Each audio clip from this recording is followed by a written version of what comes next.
Say again? 12 to 15 minutes. Okay. Okay, guys. This discussion board Until the internet connection messes up. from Yeah, I gotta throw it. elections I said and until the internet connection messes up. educational programs focus on public leadership and leadership in a crisis.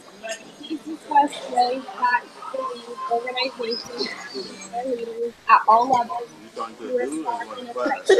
Right? Consider in this discussion the communication issues faced by BP in this bill and the failures of the crisis communication.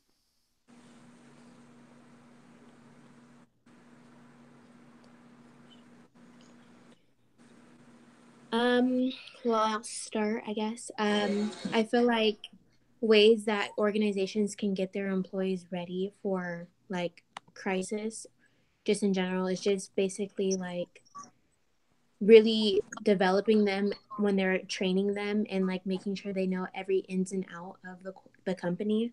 I feel like that's really important because if you don't really know what you're doing, you'll never know what to do in terms of a crisis.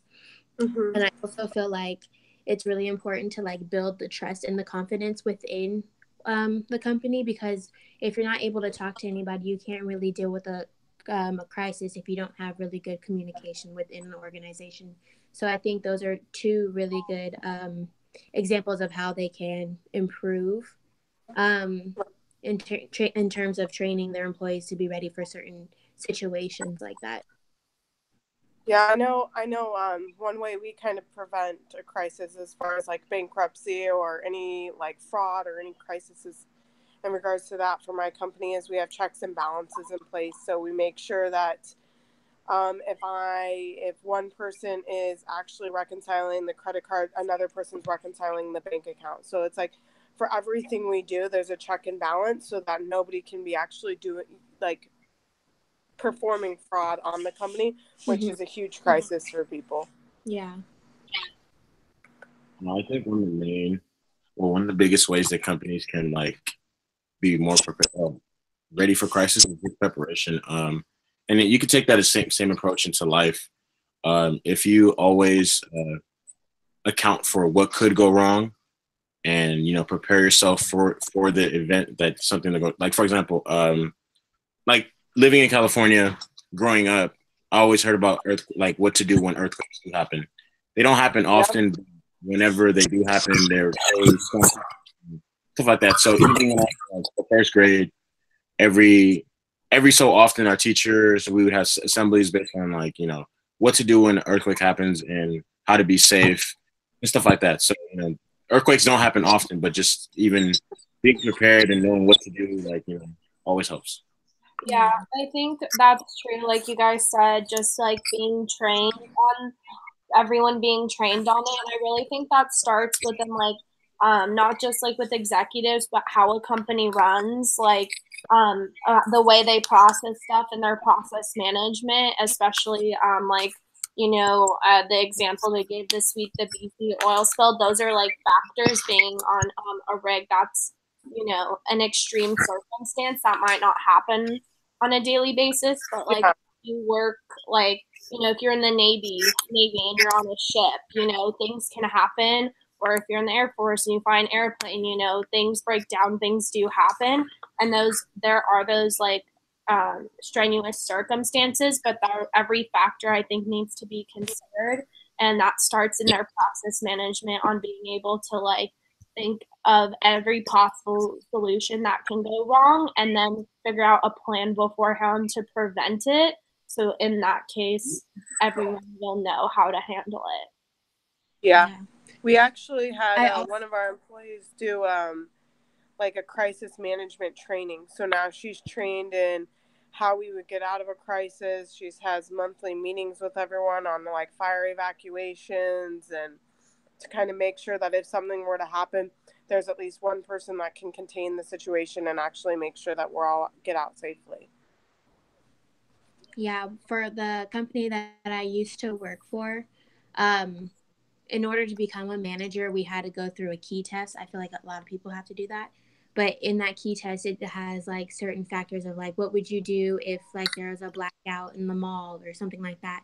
And I feel like also being able to provide like a list of things, like we had a big book with kind of like many just different situations and how you can go about handling it, like just different steps. I feel like that's another way that would be really effective, just in case, like, because people I feel like kind of panic too, even if they're not, because any type of situation, you know it's just natural instinct to panic instead of staying calm. I mean, like at least having something written down of how to execute a plan effectively also might help, and just in case someone needs to step in, you know what I mean?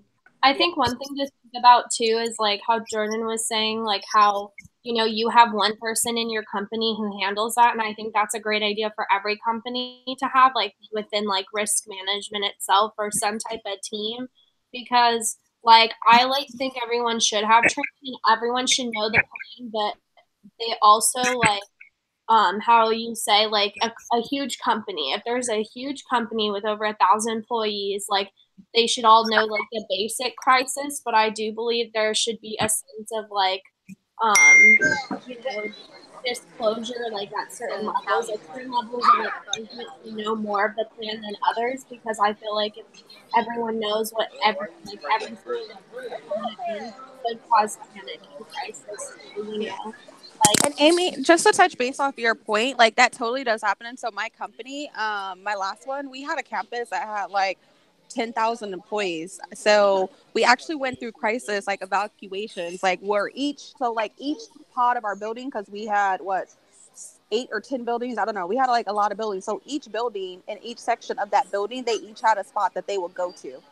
And the spots were like in various options of the campus for like different evacuation. And then like if our server was to go down, like if technology, we had like a power outage, we have backup generators. And it's not ran by electrical. We actually have like solar panels and different options that we had available as well. Yeah, like I think, because I also think too, when you have such a big mass, like panic like is created very easily. So like also being able to manage that panic at ASU especially, I think there was like an alert that there was like a shooter on campus or someone wanting to target like specific students, and like the whole thing just got blew out of proportion because one person said one thing or they released like part of something, and then like with this many students and everyone just trying to like be safe, like it kind of got like out of context, like and it created more panic than it needed to. Now on the other hand, right now a huge issue, like not so much on our campus, but just in the general area, is there's been like a lot of human trafficking reports, and no one's really talking about that. And I feel like that's like an actual crisis, especially for women, because there was like a report just on Wednesday. A girl was taken on University, like at night, and luckily some guys saw her get taken, and they followed her and called the police, and they were able to get her. Oh, wow.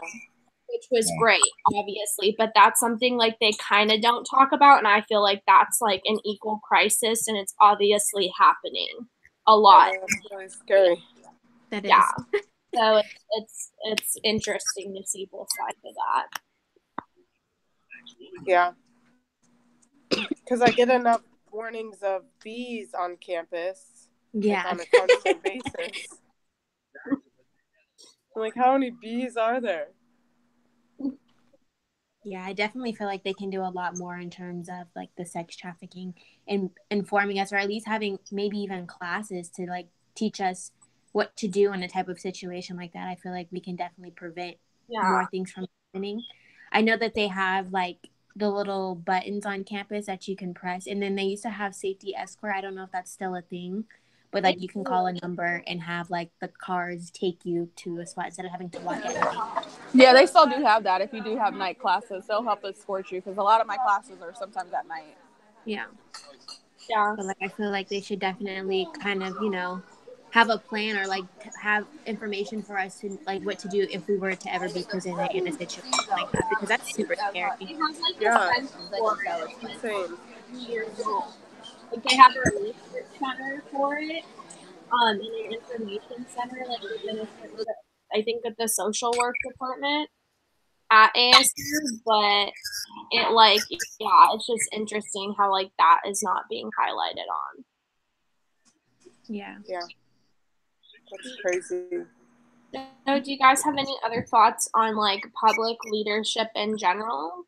That's like a big part of this week's discussion too. Any examples or experience working with maybe a public figurehead or an example?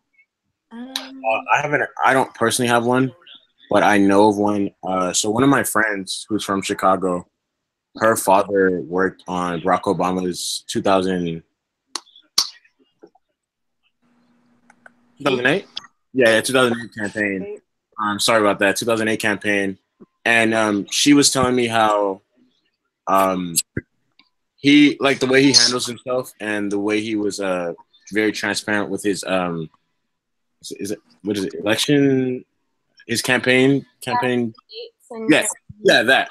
Yeah, she was just telling me how he was a great leader, and that because was he a senator? I think he was a senator for Illinois before he even ran for the presidency.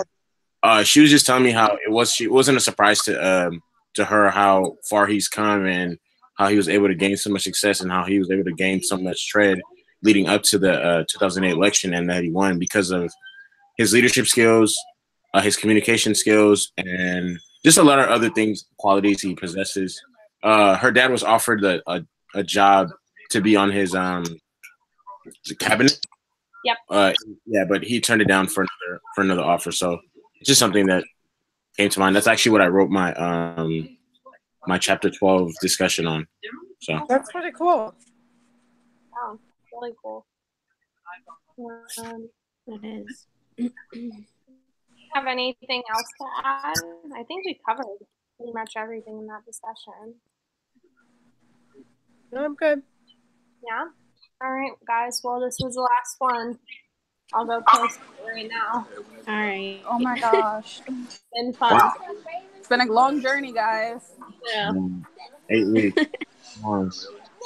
So is this like where we break it off with each other and we say it's over, or do we like just keep going? No, I'm just kidding.